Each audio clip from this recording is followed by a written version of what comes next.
nagbago, Cindy, since magka-schoolmate tayo. Hindi mo lang alam. Matagal ko nang... Salamat nga pala sa pagligtas mo sa akin kanina.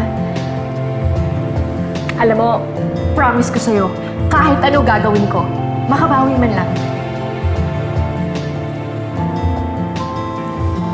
Kahit ano?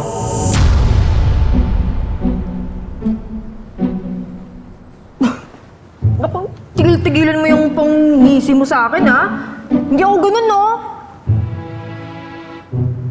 Wala naman akong sinasabi. Ikaw yung... may ganyan na iniisip. Naku, pare-pareho lang kayo, mga lalaki. Ang ibig ko lang naman kasing sabihin, pwede naman ako magtrabaho sa'yo, Alam mo, linisin ko na lang tong bahay mo. Ano? Malaki to. Kaya ko yan.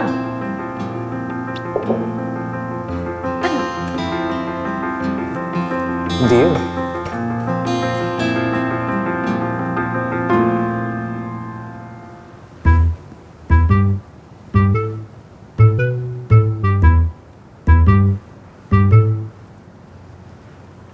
Pero may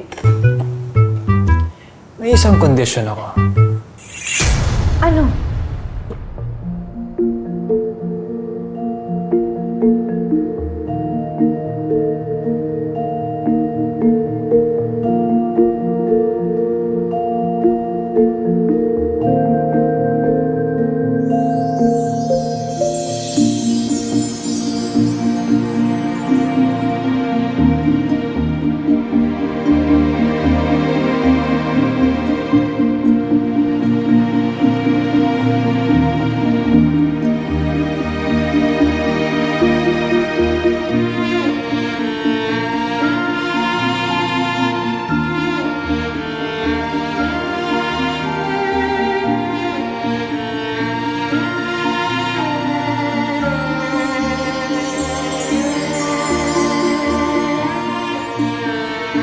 Sinasabi ko na nga ba?